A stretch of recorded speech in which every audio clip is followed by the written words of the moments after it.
আল্লাহর পয়গম্বরের একজন সাহাবী হযরতে তালহা রাদিয়াল্লাহু তাআলা আনহু পয়গম্বরের পিছনে নামাজ আদায় করেন। পয়গম্বর সাহাবায়ে কেরামদেরকে নিয়ে সব সময় নামাজ আদায় করেন। পয়গম্বর প্রতিদিন ফজরের নামাজ পড়িয়া সাহাবায়ে কেরামদেরকে নিয়ে গোল করে বসে যান। সাহাবায়ে কেরামদেরকে বয়ান করেন, সাহাবায়ে কেরামদেরকে স্বপ্নের ব্যাখ্যা দান করেন, সাহাবায়ে কেরামদেরকে স্বপ্নের ব্যাখ্যা দান করেন, সাহাবায়ে কেরামদেরকে অনেক নসিহত করেন। কিন্তু আল্লাহর হাবিবের হযরতে তালহা রাদিয়াল্লাহু তাআলা আনহু পয়গম্বরের পিছনে নামাজ আদায় করিয়া আর দেরি করে না, দূরে বাড়ির মধ্যে চলে যায়। সাহাবায়ে কেরামদের এই বিষয়টা দৃষ্টিগোচর হলো। পয়গম্বরকে গিয়ে বলে, পয়গম্বর, আপনার সাহাবী হযরতে তালহা নামাজ আদায় করিয়া আর একটা সেকেন্ড দেরি করেন না, দূরে বাড়ির মধ্যে চলে যায়। আরবি সাল্লাল্লাহু আলাইহি ওয়াসাল্লাম কিছুই বললেন না। দ্বিতীয় দিন আবার সাহাবায়ে কেরাম বললেন, ও পয়গম্বর, আজকেও হযরতে তালহা ফজরের নামাজ পড়িয়া বয়ানের মধ্যে বসে নাই, দৌড়ে বাড়ির মধ্যে চলে গিয়েছে। পয়গম্বর কিছুই বলে না।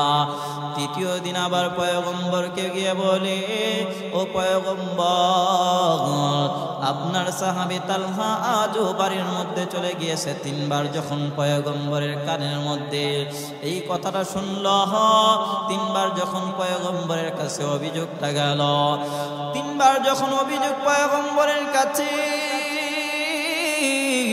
পয়গম্বর সাহাবায়ে কেরামদেরকে ডাক দিয়ে বলেন, আমার সাহাবায়ে কেরাম, আজকে যখন তালহা আসবে, তালহাকে বলবা তালহা যেন আজকে বাড়ির মধ্যে না যায়, তালহা যেন আজকে বাড়ির মধ্যে না যায়। আমি তালহার সঙ্গে কথা বলবো। পরের দিন যখন হযরতে তালহা মসজিদে নববীতে আসলেন, পরের দিন যখন হযরতে তালহা মসজিদে নববীর মধ্যে আসলেন, মসজিদে নববীর মধ্যে আসার পর নামাজ আদায় করিয়া যখন চলে যাওয়ার জন্য রেডি হয়ে গেল, সাহাবায়ে কেরাম ডাক দিয়ে বললেন, ও তালহা, পয়গম্বর আজকে তোমাকে বসার জন্য বলেছে, বাড়ির মধ্যে যাওয়ার জন্য নিষেধ করেছে। হযরতে তালহা বসে পড়ল। পয়গম্বরে আরবীর নামাজ শেষ করিয়া যখন গোল করে সাহাবায়ে কেরামদের মাঝে বসে পড়লেন, নামাজ শেষ করিয়া পয়গম্বর তালহাকে ডাক দিয়ে বললেন, ও তালহা, তোমাকে একটা প্রশ্ন করতে চাই। ও তালহা, বলো, আমি নবী কি তোমার সঙ্গে কোনো অন্যায় করেছি কিনা? আমি নবী তোমার সঙ্গে কি খারাপ আচরণ করেছে কিনা? তুমি আমার বয়ানের মধ্যে একদিনও বসো না, কারণটা কি বলো? এমন সময় হযরতে তালহা ডাক দিয়া বলে, ও পয়গম্বর, আমার মনের মধ্যেও তো বড় ইচ্ছা জাগে আপনার জবান মুবারক থেকে চমৎকার কথাগুলো আমি শুনি গো নবী। কিন্তু ও পয়গম্বর, আমাদের স্বামী স্ত্রী দুইজনের কাপড় একটা। আমি যখন নামাজ আদায় করতে আসি তখন আমার স্ত্রী বিবস্ত্র থাকে, আমার স্ত্রী যখন নামাজ আদায় করে তখন আমি বিবস্ত্র থাকি। ও পয়গম্বর, আমরা একে একে এরকম ভাবে কাপড় চেঞ্জ করে করে আমরা নামাজ আদায় করি। ও পয়গম্বর, ফজরের নামাজের সময় যেহেতু কম, এই জন্য ফজরের ওয়াক্ত যেহেতু কম, এই জন্য আমি নামাজ আদায় করি, তাড়াতাড়ি আমি বাড়ির মধ্যে চলে যাই, তখন আমার স্ত্রী নামাজ আদায় করে। পয়গম্বর কথাগুলোকে শুনে আর বরদাস্ত করতে পারে না, ডাক দিয়ে বললেন, ও তালহা, এর বিনিময়ে তো আমি নবী তোমাকে দিতে পারবো না। মনে রেখো, মনে রেখো, আমার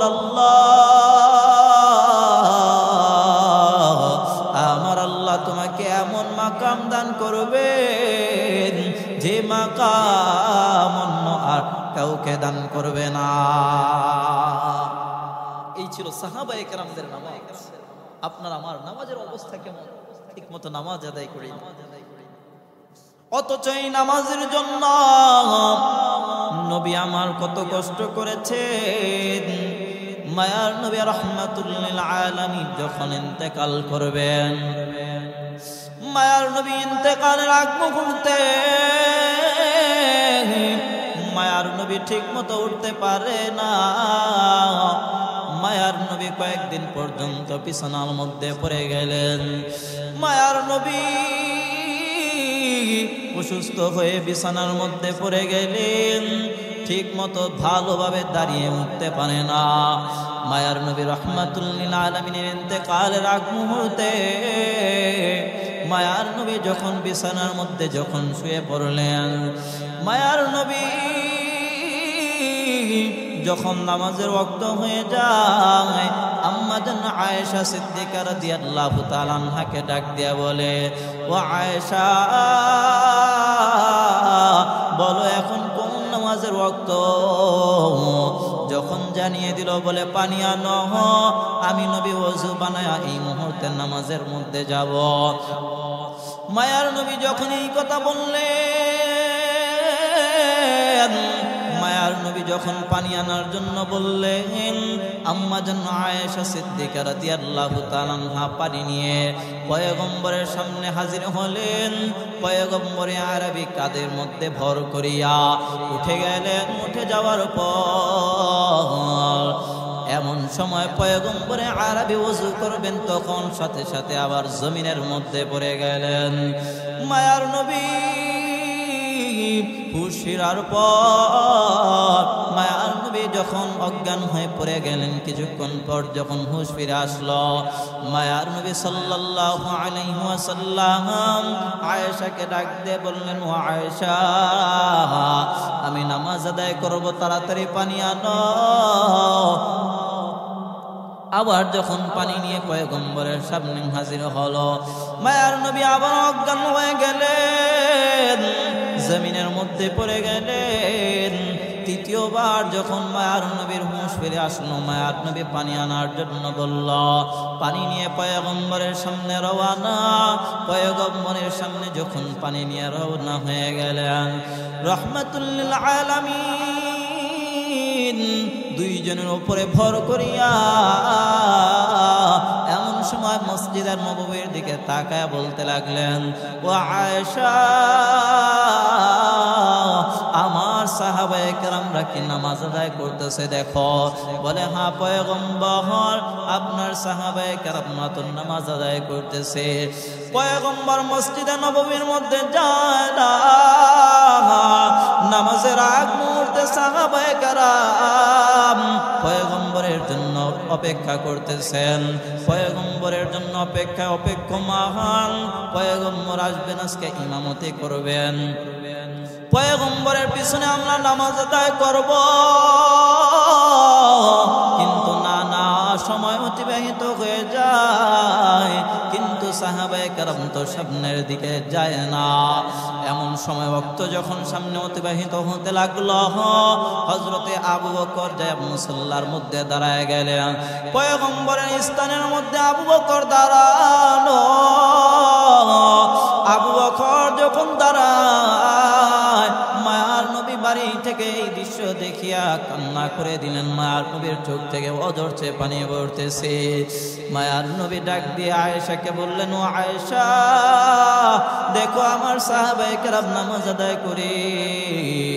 আম্মা জান আয়েশা ডাক দিয়ে বলো, এই দৃশ্য দেখার পর আপনার চোখের মধ্যে পানি কেন গো নবী?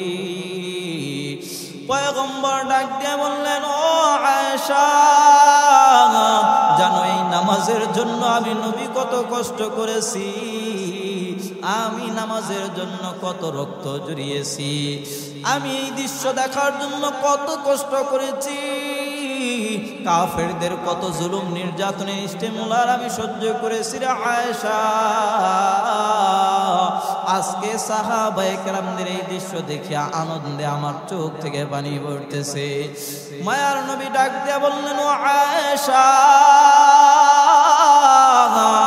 আমার বিশ্বাস, আমার মন বলে আজকে আমি যে দৃশ্য দেখেছি কিয়ামত পর্যন্ত আমার যত উম্মত আসবে, আমার উম্মত কখনো এই নামাজ ছাড়বে না।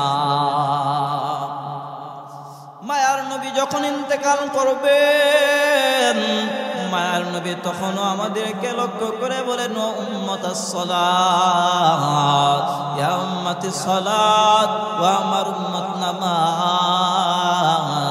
এই নামাজ ছাড়া তোমার আমার মুক্তির কোনো আশা নাই, এই নামাজ ছাড়া তোমার আমার কোনো মুক্তি নাই। এই জন্য দুনিয়াতে যত বড় বিপদে পড়ে যাও, দুনিয়ার জমিনের মধ্যে যত বড় সমস্যার সম্মুখীন হও, এই সমস্যা থেকে উদ্ধারের পথ তোমার একটা, আর সেটা হলো নামাজ। বান্দা তুমি নামাজের মধ্যে দাঁড়ায় যাও। সাহাবায়ে কেরামদের যা কিছু প্রয়োজন পড়তো নামাজের মধ্যে দাঁড়ায় যেত। এরে লক্ষ্মীপুরের মুসলমান, কত সময় খেলায় খেলায় নষ্ট করেছো, আজকে থেকে পনার প্রতিজ্ঞা করে নাও, দয়ার মালিক আল্লাহ কত সময় নষ্ট করলাম, কত সময় খেলায় খেলায় নষ্ট করে দিলাম, বন্ধু বান্ধবদের পাল্লায় পড়িয়া নামাজ পড়ি না। তোমার আমার মতো কত যুবক ভাই তাকায় দেখো কত কষ্ট করে এক ওয়াক্ত নামাজ ছাড়ে না, তুমি আমি কেন নামাজ ছেড়ে দিব? তোমার আমার মতো কত মানুষ তাকায় দেখো, ক্ষেত খামারের মধ্যে কাজ করে নামাজের সময় হয়ে যায় তো গামছা বিছিয়ে নামাজের মধ্যে দাঁড়িয়ে যায়। আজকের থেকে পনার প্রতিজ্ঞা ও দয়ার মালিক আল্লাহ, আর কোনদিন নামাজ ছাড়ব না, আর কোনদিন পয়গম্বরের আদর্শের বাহিরে যাব না, আর কোনদিন আল্লাহর পয়গম্বরের সুন্নতদারের মধ্যে আঘাত করব না, আর কোনদিন হারাম রাস্তায় চলব না। আল্লাহ পাক রব্বুল আলামিন দুনিয়ার জমিনের মধ্যে মানবকে এত সুন্দর অবয়ব, এত সুন্দর গঠনের সৃষ্টি করেছেন, অন্য কোনো কিছুকে আল্লাহ তাআলা এত সুন্দর করে বানায় নাই। আল্লাহ পাক রব্বুল আলামিন দুনিয়ার জমিনের মধ্যে মানবকে এত সুন্দর করে বানিয়েছেন। হ্যাঁ মানব, তাকায় দেখো তোমার কত নাম, তোমার কত দাম। আল্লাহ পাক রব্বুল আলামিন জানায় দেন, ওয়ালাকাদ কাররামনা বানি আদম وحملناهم في البر والبحر ورزقناهم من الطيبات وفضلنا على كثير ممن خلقنا تفضيلا। হ্যাঁ মানব, আমি আল্লাহ তাআলা তোমাদেরকে সম্মানিত করেছি, সৃষ্টির মাঝে তোমাদেরকে আমি আল্লাহ তাআলা শ্রেষ্ঠ বানিয়েছি। হ্যাঁ মানব, তোমার এত সম্মান, তোমার এত দাম, বলে কি কারণে? শক্তির দিক থেকে তুমি অনেক এগিয়ে, এই জন্য না না, আল্লাহর সৃষ্ট আল্লাহ পাক রব্বুল আলামিনের মাখলুকাতের মধ্যে ছোট্ট একটা মাখলুকাত হলো মশা। আল্লাহর সৃষ্টির মাঝে ছোট্ট একটা প্রাণী মশা। তাকায় দেখো, এই মশার কাছে পর্যন্ত তুমি আমি বড় দুর্বল। এই মশা সে এমপি, মন্ত্রী, চেয়ারম্যান কাউকে চিনে না, যে তার পাল্লায় পড়ে যায় তাকে কিন্তু আঘাত করে। আর এই মশার কামড় থেকে বাঁচার জন্য তুমি আমি মশারি ইউজ করি, তুমি আমি অনেক নামি দামি স্প্রে ব্যবহার করি, তুমি আমি এই মশা থেকে বাঁচার জন্য কয়েল ব্যবহার করি, একমাত্র কারণ এই মশার উৎপাত থেকে যেন তুমি আমি রক্ষা পাই। আল্লাহর ছোট্ট একটা মাখলুকাত, এই মাখলুকাতটা থেকে বাঁচার জন্য তুমি আমি কত নানাবিধ উপায় উপকরণ বেছে নেই। শক্তির লাইনে তুমি আমি বড় দুর্বল, খাবারের লাইনেও বান্দা তুমি আমি বড় দুর্বল। একটা গরু যেই পরিমাণ খাবার খায়, একটা হাতি যেই পরিমাণ খাবার খায়, তাকায় দেখো মানব, তুমি আমি সেই পরিমাণ খাবার কিন্তু খেতে পারি না। এত সম্মান আল্লাহ দান করলেন, কারণ কি বলো হে মানব? আল্লাহ পাক রব্বুল আলামিন সম্মানের আসনে আসীন করেছেন, কারণটা কি বলো? আল্লাহ পাক রব্বুল আলামিন মানবকে দামি বানিয়েছেন। অপর আয়াতে আল্লাহ পাক জানায় দেন, লাকাদ খালাকনাল ইনসানা ফি আহসানি তাকওয়িম। দুনিয়াতে সবচেয়ে সুন্দর আকৃতিতে আমি আল্লাহ মানবকে সৃষ্টি করেছি। এ মানব, তাকায় দেখো আমি আল্লাহ তাআলা আবার কেমন তোমাদেরকে বানাইলাম। একজনের চেহারার সাথে আরেকজনের চেহারার কিন্তু কোনো মিল নাই। তাকায় দেখো, তোমার নাক যেখানে প্রয়োজন আমি আল্লাহ সেখানেই দিয়েছি। একটু চিন্তা করে দেখেন, এই নাকটা যদি আমাদের এই সামনে না হয়ে পিছনে হতো তো আপনার আমার কি উপায় হতো? যখন খাবার খাইতাম প্রথমে আগে আমাদের খাবারটাকে পিছনে নিয়ে ধরতে হতো। আল্লাহ পাক বলেন, না না, আমি আল্লাহ তাআলা তোমার যেখানে যে অঙ্গের প্রয়োজন আমি আল্লাহ সেখানেই তোমাকে আমি আল্লাহ দান করেছি। তাকায় দেখো, চোখ তোমার দুইটা প্রয়োজন, যেখানে প্রয়োজন আমি আল্লাহ তাআলা সেখানেই কিন্তু সুন্দর করে সেটিং করে দিয়েছি। তোমার দুইটা হাতের প্রয়োজন, তো আমি আল্লাহ তাআলা যেখানে প্রয়োজন ওইখানে সেটিং করে বসিয়ে দিলাম। তোমার পাও যেখানে থাকার প্রয়োজন আমি আল্লাহ তাআলা সেখানে পা দিয়ে দিলাম। আমি আল্লাহ তোমার সমস্ত অঙ্গ প্রত্যঙ্গ যেখানে প্রয়োজন আমি আল্লাহ তাআলা সেখানেই দান করে দিলাম। হে মানব, আমি আল্লাহ তাআলা তোমাদেরকে নাপাক পানি থেকে কেন সৃষ্টি করলাম? দেখো তাকায়া, দুনিয়ার জমিনের মধ্যে মানবের মতো দুর্বল আর কিছুই নাই। এই দুনিয়ার জমিনের মধ্যে ধর্ম রয়েছে 10,000-এর অধিক। তন্মধ্যে উল্লেখযোগ্য হলো 4টা। 1 নম্বরে মুসলিম, হিন্দু, বৌদ্ধ, খ্রিস্টান। এইগুলো হচ্ছে উল্লেখযোগ্য। কিন্তু আল্লাহ পাক রব্বুল আলামিন দুনিয়ার জমিনের মধ্যে বলেন, হ্যাঁ মানব, আমি আল্লাহ তাআলা তোমাদেরকে সৃষ্টি করলাম আমার ইবাদত করার জন্য। হ্যাঁ মানব, দুনিয়ার জমিনের মধ্যে আসার পর তোমরা ভুলে গেলা, আল্লাহকে ভুলে গেলা। অথচ আলমে আরওয়াহ নামক জগতের মধ্যে যখন তোমরা ছিলা, আলমে আরওয়াহ নামক জগতের মধ্যে যখন ছিলা, আমি আল্লাহ তোমাদেরকে প্রশ্ন করেছিলাম, আলাস্তু বিরাব্বিকুম, আমি কি তোমাদের রব নই? আমি কি তোমাদের ইলাহ নই? আমি কি তোমাদের পালনকর্তা নই? আমি কি তোমাদের পালনকর্তা নই?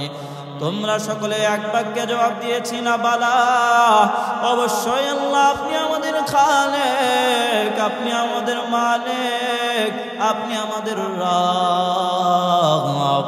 কিন্তু দুনিয়ার জমিনের মধ্যে আসার পর তোমরা নানান ধর্মে বিভক্ত হয়ে গেলা, আল্লাহকে স্বীকারোক্তি দাও না, আল্লাহকে মানো না। হে মানব, আমি আল্লাহ নাপাক পানি থেকে তোমাদেরকে কেন সৃষ্টি করেছি জানো? কারণ যখন তোমরা আমি আল্লাহর সামনে দণ্ডায়মান হইয়া অহংকার প্রদর্শন করবা, আমি আল্লাহ তখন তোমাদেরকে বলে দিব, হে বান্দা তাকায় দেখো তোমার সৃষ্টির সূচনা কিন্তু নাপাক পানি।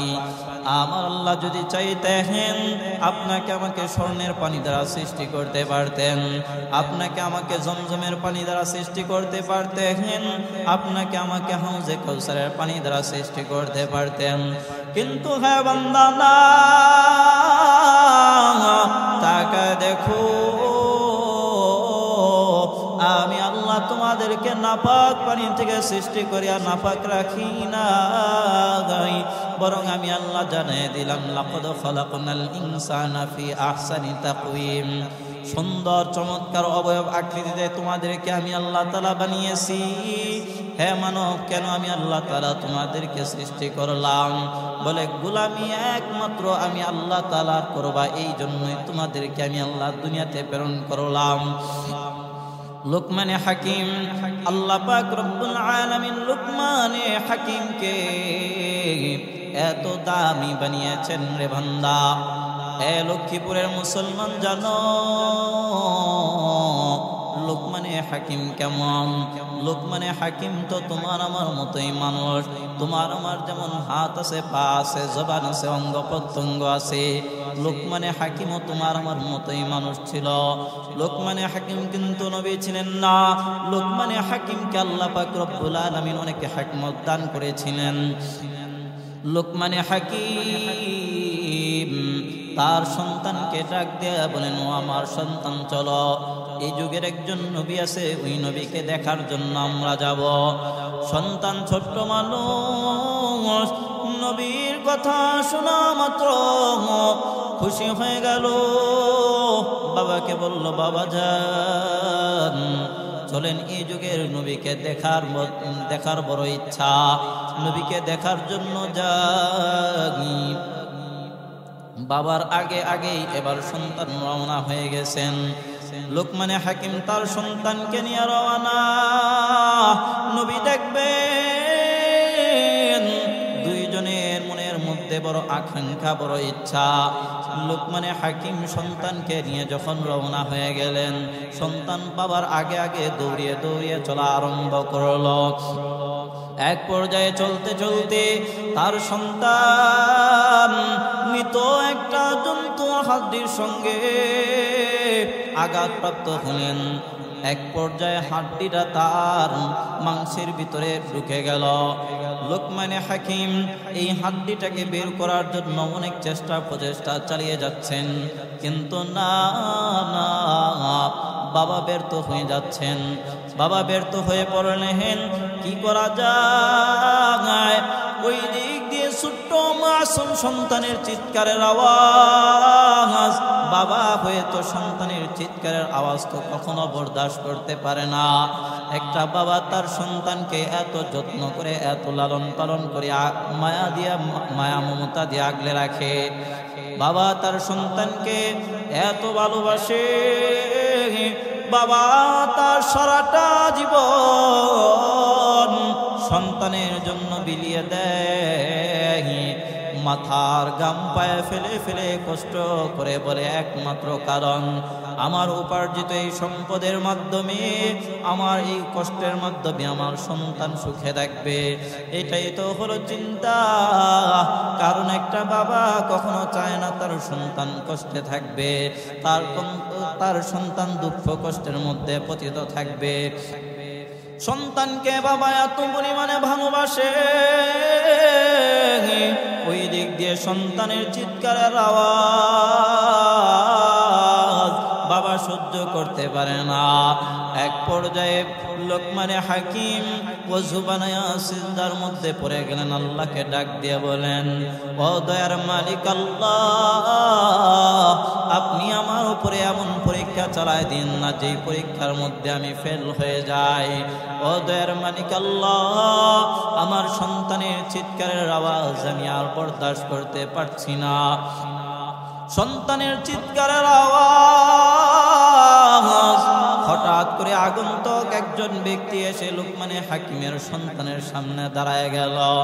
দাঁড়িয়ে গিয়ে বলতে লাগলো, কাইফা হালুকা ইয়া ওয়ালাহাদ, ও সন্তান বলো তুমি কেন এরকম ভাবে কান্না করতেছো, তোমার পরিচয় কি? এমন সময় ডাক দিয়ে বলে, আপনি আমাকে জিজ্ঞাসা করেছেন আমি কেমন আছি? আলহামদুলিল্লাহ, আমার রব আমাকে অনেক ভালো রেখেছেন, অনেক সুস্থ রেখেছেন। এমন সময় জিবরিল আমিন ডাক দিয়ে বলে, ও সন্তান, তুমি যে কান্না করতেছো, বলো তুমি কান্না করতেছো কি কারণে তুমি কান্না করতেছো? আগন্তুকের কণ্ঠে আওয়াজ, বলো কি কারণে তুমি কান্না করো? বলে, আমি কান্না করে মৃত একটা জন্তুর হাড্ডির সঙ্গে আমি আঘাতপ্রাপ্ত হয়েছি, আর এই আঘাতের কারণে আজকে কয়েকদিন পর্যন্ত আমার শরীরের মধ্যে বড় ব্যথা, আমি তো এই ব্যথা সহ্য করতে পারছি না। এক পর্যায়ে জিবরিল আমিন তার পরিচয়কে ওয়াপিন করে দিলেন। ডাক দিয়া বললেন, ও বালক, শোনো শোনো, আমি দুনিয়ার কেউ না, আমি হলাম জিবরিল আমিন, আল্লাহর প্রেরিত ফেরেশতা। এমন সময় জিবরিল আমিন তার হাত দ্বারা তার ওই আঘাতপ্রাপ্ত স্থানের মধ্যে হাত বুলিয়ে দিলেন। জিবরিল আমিন তার হাতকে পায়ের মধ্যে বুলিয়ে দিলেন। কিছুক্ষণের মধ্যেই সন্তান সুস্থ হয়ে গেল। এমন সময় জিবরিল আমিন যখন চলে গেলেন, ওই দিক দিয়ে সন্তানের চেহারা বড় খুশি, ওই দিক দিয়ে সন্তান বড় আনন্দে উৎফুল্লিত। বাবার সামনে গেল, বাবা সিজদা থেকে উঠে দেখে সন্তানের চেহারা হাস্যোজ্জ্বল দেখা যায়। ডাক দিয়ে বলে, সন্তান আমার, আজকে কয়েকদিন পর্যন্ত তোমার এই আঘাতের কারণে তোমার চিৎকারের আওয়াজ আমি বাবাও তো বরদাস্ত করতে পারি না, কিন্তু তুমি এখন হাস্যোজ্জ্বল তোমার হাস্যোজ্জ্বল চেহারা কারণ কি বলো? ডাক দিয়ে মনে, বাবা বড় আনন্দের বিষয়, আমার কাছে সরাসরি জিবরিল আমিন এসেছে। এমন সময় ডাক দিয়ে বলে, বাবা নবী দেখার জন্য রওনা হয়ে গেলাম, কিন্তু পথের মধ্যে আঘাতপ্রাপ্ত হয়েছে। জিবরিল আমিন আমার আঘাতপ্রাপ্ত স্থানে হাত বুলিয়ে দিয়েছেন, আমি সুস্থ হয়ে গেছি। বাবা যান, আরেকটা কথা জিবরিল আমিন আমাদেরকে জানিয়ে দিয়েছেন। জিবরিল আমিন আরেকটা কথা আমাদেরকে জানায় দিয়েছেন, নবী দেখার জন্য যে আমরা রওনা হয়ে গেলাম, মনের মধ্যে বড় সুখ, মনের মধ্যে বড় আনন্দ।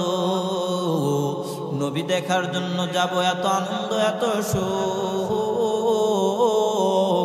কিন্তু না আমাদেরকে জিবরিল আমিন জানায় দিলেন, আল্লাহ পাক পথের মাঝখানে ছোট্ট একটা আঘাত দিয়ে আমাদেরকে শিক্ষা দিয়ে দিলেন, আমাদেরকে জানায় দিলেন, আমাদেরকে বাধাপ্রাপ্ত করে দিলেন। কারণটা হলো, যেই নবীকে আমরা দেখার জন্য যাচ্ছি, ওই নবীর উম্মতেরা নবীর সঙ্গে বেয়াদবি করেছে। নবীর সঙ্গে বেয়াদবি করার কারণে আল্লাহ তাআলা তাদের উপরে পাথর নিক্ষেপ করে করে করে করে তাদেরকে দুনিয়া থেকে শেষ করে দিয়েছেন। আমরা যদি সেখানের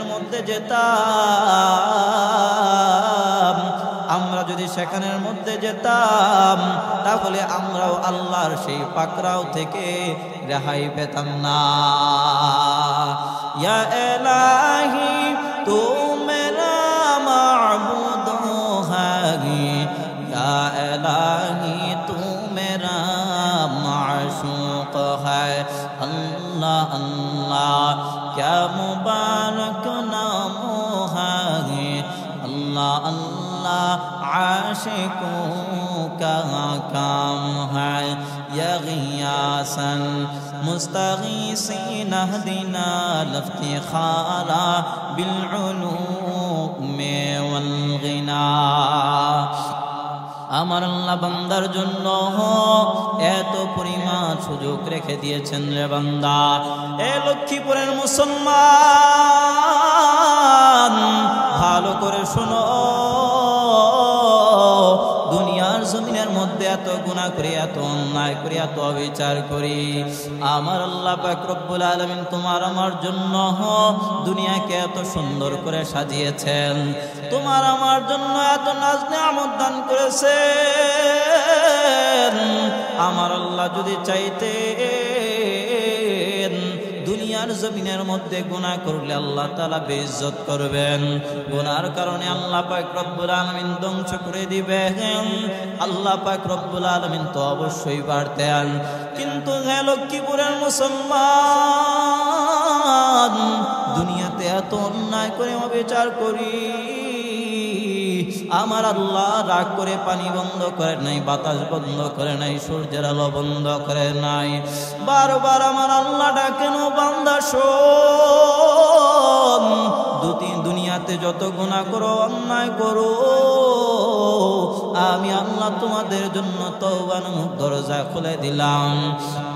قل يا عبادي الذين أسرفوا على أنفسكم لا تقنطوا من رحمة الله على أنفسكم لا تقنطوا من رحمة الله ও আমার বান্দা বান্দীরা আমি আল্লাহ তোমাদের জন্য তওবা নামক দরজা খুলে দিলাম তবে এই তওবা নামক দরজা তোমাদের জন্য সব সময় খোলা দুইটা সময় তওবা নামক দরজা বন্ধ হয়ে যাবে এ লক্ষ্মীপুরের মুসলমান ভালো করে শোনো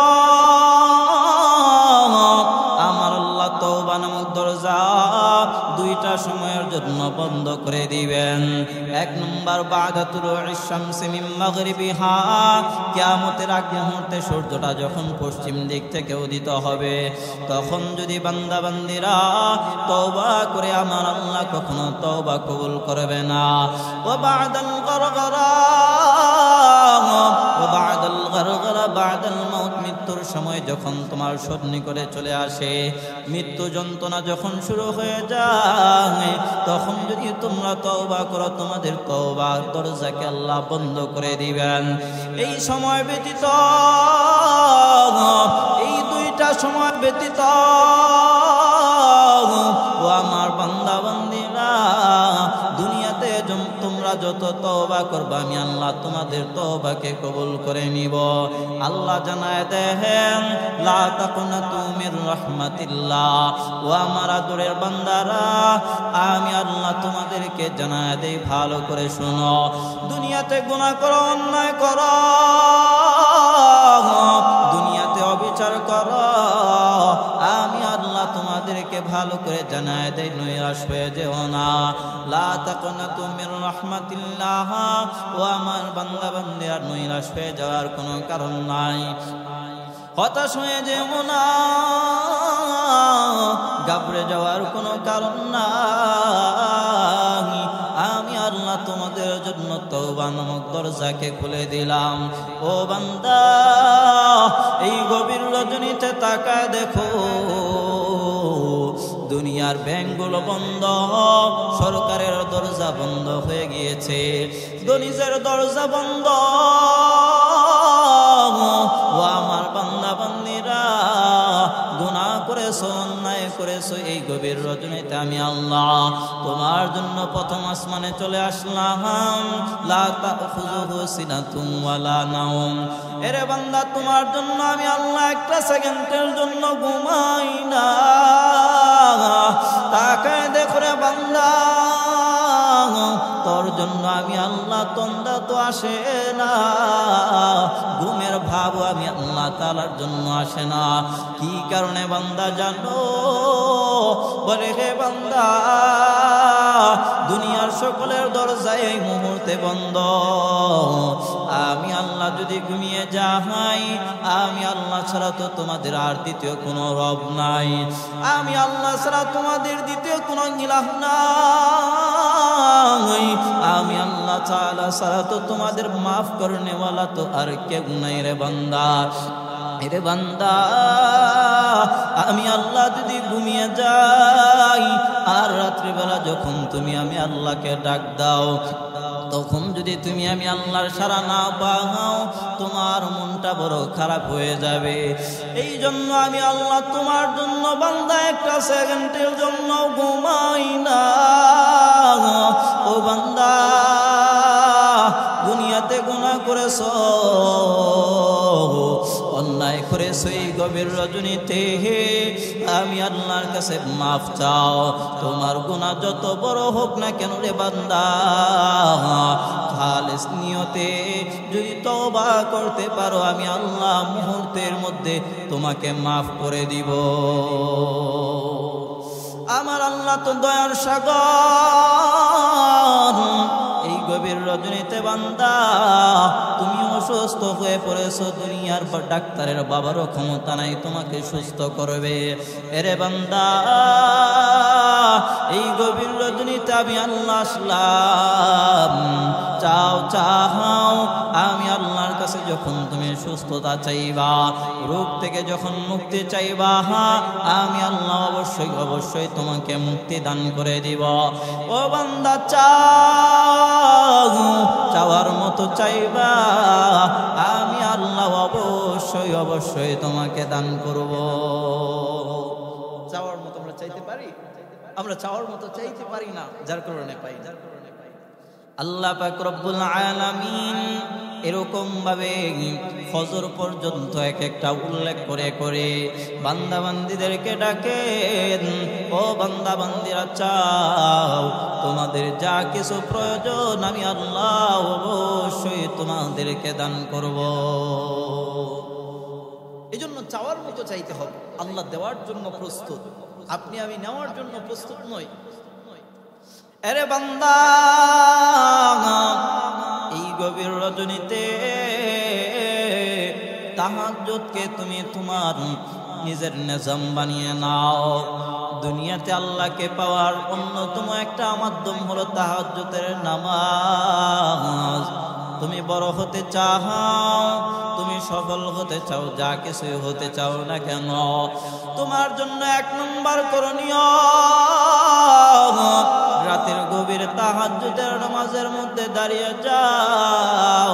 বলে এই তাহাজ্জুদের নামাজ এত দামি একটা নামাজ রে বান্দা, যেই সময় মানুষগুলো ঘুমে বিভোর, দুনিয়ার সব মানুষ ঘুমায়, এই তাহাজ্জুদের সময় সিজদায় পড়ে গিয়ে আল্লাহর কাছে যখন তুমি কোনো দোয়া করবা, আমার আল্লাহ অবশ্যই অবশ্যই তোমার দোয়াকে কবুল করে নিবে। তাহাজ্জুদের নামাজ এত পাওয়ারফুল একটা নামাজ, এই তাহাজ্জুদের মাধ্যমে বান্দা বড় সফল হয়ে যায়। তাহাজ্জুদের মাধ্যমে বান্দা আল্লাহর কাছে বড় প্রিয় হয়ে যায়। এই জন্য তাহাজ্জুদের নামাজকে বান্দা তুমি অভ্যাস করে নাও।